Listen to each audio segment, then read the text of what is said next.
Dy burra e sunduan të majtën shqiptare në fillim të viteve 2000 dhe përballja mes tyre e ndryshoi atë përgjithmonë. Sot arku i të dyve është mbyllur. Fatos Nano, themeluesi dhe kryetari historik i Partisë Socialiste, njeriu që e shndroi Partinë e Punës në një forcë socialdemokrate, vdiq me 31 tetor 2025. Ilir Meta, pasardhësi që u bë rivali i tij, ndodhet në burg që prej tetorit 2024. Mes tyre qëndron një përballje e brendshme që nuk mori kurrë emrin e një skandali të vetëm, por që ndryshoi hartën e politikës shqiptare më shumë se çdo betejë me kundërshtarin e djathtë. Ishte ndarja që çau socialistët, hapi rrugën për krijimin e LSI-s dhe në fund e la partinë në duart e një njeriu të tretë. Skena u ngrit pas zgjedhjeve të vitit 2001, kur koalicioni i drejtuar nga Partia Socialiste fitoi për herë të dytë radhasi. Qeverinë e mori Ilir Meta, 32 vjeç, kryeministër për të dytën herë, ndërsa Fatos Nano, 49 vjeç, mbante kryesinë e partisë. Kjo ndarje postesh mbante në vetvete një tension strukturor. Statuti i Partisë Socialiste nuk lejonte që i njëjti njeri të mbante njëkohësisht postin e kryeministrit dhe atë të kryetarit të partisë, çka krijonte një bashkëjetesë të vështirë mes një kryeministri të ri me ambicie të mëdha dhe një kryetari themelues me autoritet të gjatë mbi parti. Nën këto rrethana, dallimet ishin thuese të pashmangshme. Ato dolën hapur në dhjetor 2001, në mbledhjen e kryesisë së partisë, ku ndarjet mes drejtimit të partisë dhe qeverisë u shfaqën në sipërfaqe.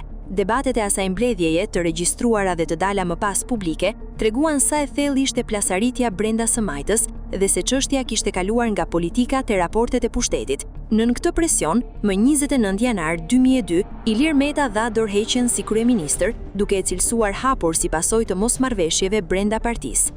Vendin e tij e zuri përkohësisht Pandeli Majko, i zgjedhur kryeministër më 22 shkurt 2002, një figurë që gjente konsensus te të dyja palët. Zgjidhja e Majkos ishte kalimtare. Pas pak muajsh, Partia Socialiste vendosi ta zgjidhte ngërçin, duke i besuar Fatos Nanos edhe drejtimin e qeverisë. Më 31 korrik 2002, ai u bë kryeministër për të katërtën herë në karrierë, duke marrë përsipër njëkohësisht qeverinë dhe partinë. Për Metën, kjo do të thoshte se hapësira e tij brenda strukturës së Partisë Socialiste po ngushtohej. Në korrik 2003, ai u largua nga kryesia e partisë dhe një vit më vonë, më 6 shtator 2004, themeloi Lëvizjen Socialiste për Integrim, forcën e tretë që e ktheu skenën politike shqiptare në tripolare dhe që do të bëhej gjatë dekadës në vijim një aktor vendimtar në formimin e çdo qeverie.